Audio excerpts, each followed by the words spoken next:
काहीतरी चौकशीला बाधा आली असेल, त्याच्यातनं काही चुकीची माणसं त्याच्यामध्ये बरोबर क्रिमिनल नेचरचे असतील, तरी आम्ही त्या सगळ्या घटनेचं जरी शेवटी असं आहे की पब्लिक क्राय हा सगळ्यात महत्त्वाचा आहे. आणि म्हणून त्याचा आदर करून आम्ही सांगितलं की ठीक आहे, जे काही ते आम्ही टाळलं असतं तर ते अधिक बरं झालं असतं. कोण बरोबर आला त्याच्याबद्दलच आम्ही जर वेळीच काळजी घेतली असती. आणि ती एक आमची चूक झाली. आम्ही ते जनरल पब्लिक क्राय म्हटल्यानंतर पब्लिकचं समाधान करणं हे लोकप्रतिनिधीचं काम असतं. त्यामुळे आम्ही ते त्याच वेळेला सांगितलं की ठीक आहे, आम्हाला हे प्रसंग टाळता आला असतं तर अधिक बरं झालं असतं. कारण तसं जर आमच्या मनात वेगळा हेतू असता तर ती सीडी आम्ही दिली नसती ना. साधी गोष्ट आहे ती. शासनाच्या बरोबर दुसरा कॅमेरा नव्हता, आमचाच कॅमेरा होता.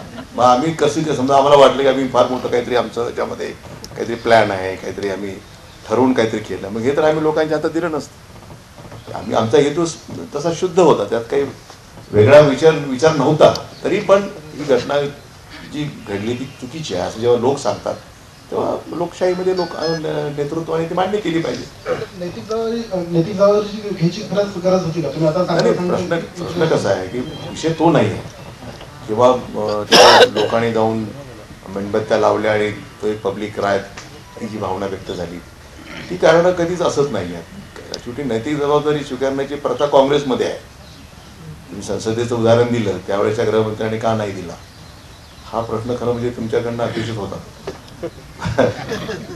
तुम्ही त्याला टच नाही केला, परंतु ती प्रथा काँग्रेसमध्ये आहे.